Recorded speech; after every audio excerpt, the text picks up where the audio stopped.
सामने कुछ दूर एक औरत खड़ी दिखाई देती है।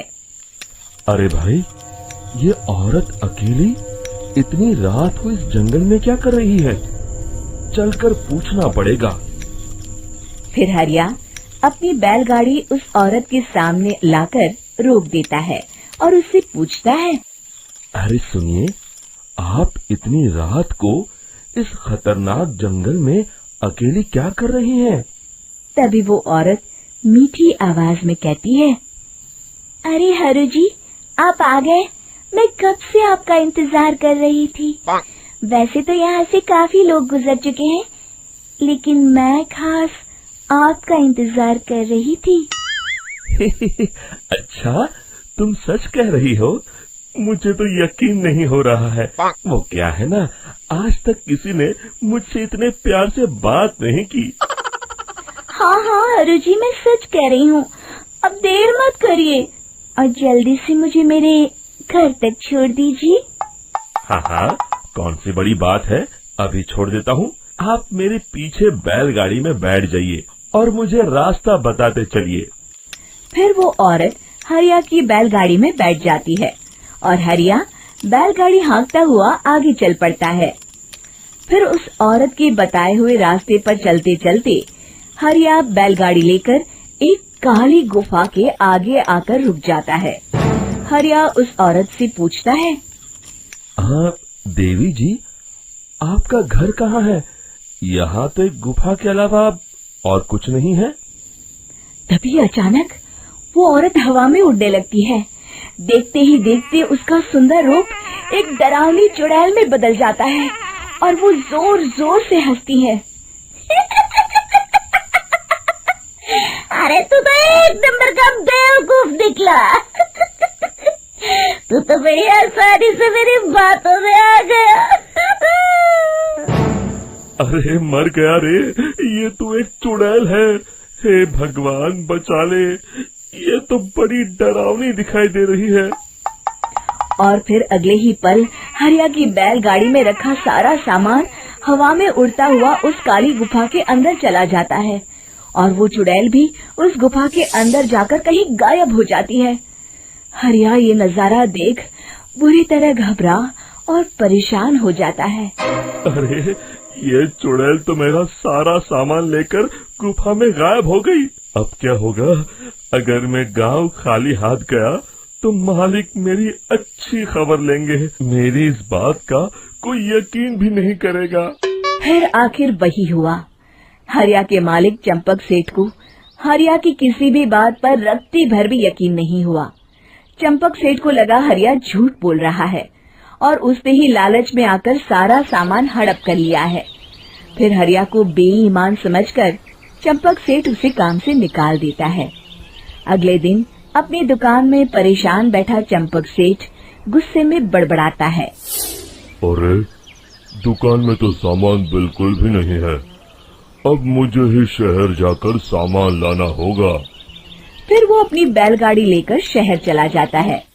शहर से सामान लेकर जब चंपक सेठ वापस गांव लौट रहा होता है, तभी उसे एक आवाज सुनाई देती है, चंपक जी, ओ चंपक जी। अरे ये तो कोई मेरा नाम लेकर मुझे पुकार रहा है। फिर उस रास्ते में वही औरत खड़ी दिखाई देती है।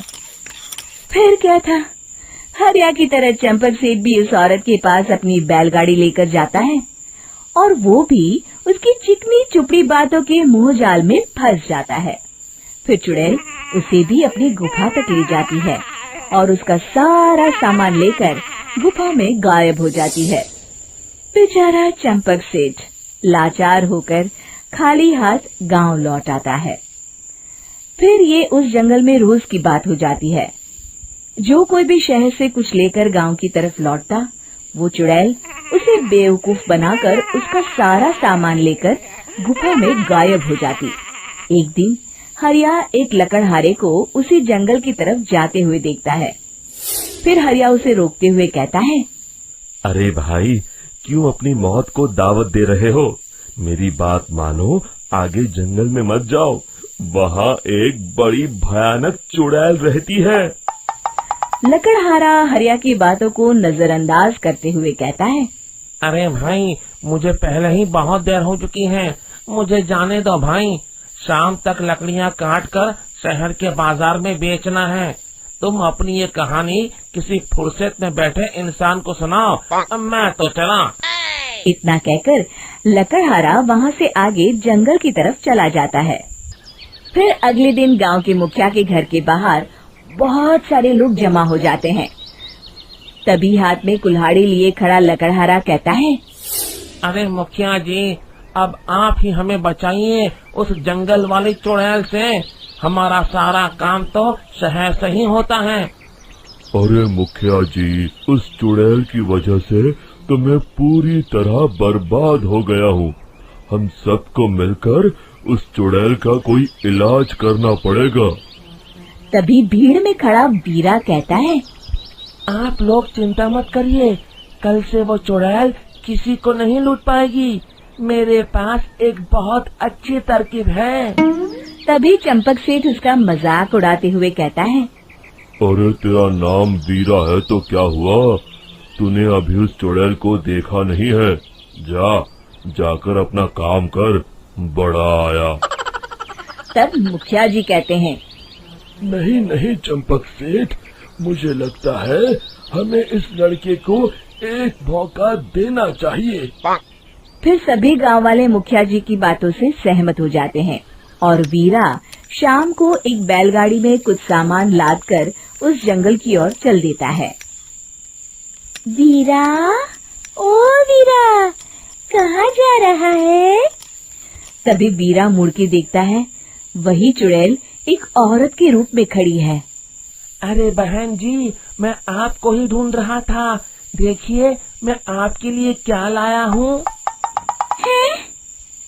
अरे वाह, तू खुद मेरे लिए इतना सामान लाया है। तू ही अकेला गांव में समझदार है। जरा देखो, मैं भी खोल के, बड़े भूख लगी है। जैसे ही चुड़ैल उस सामान पर से कपड़ा हटाती है, एक भगवान शिव की तेज रोशनी उसके अंदर मूर्ति से निकलती है और चुड़ैल अपने असली रूप में आकर जलने लगती है। अरे मैं जल रही हूँ, बचाओ! बचाओ! ओम नमः शिवाय, मर गई मैं! देखते ही देखते वो चुड़ैल राख के साथ उड़ जाती है और सभी गांव वाले भी वहां जाते हैं। शिक्षा बुराई पे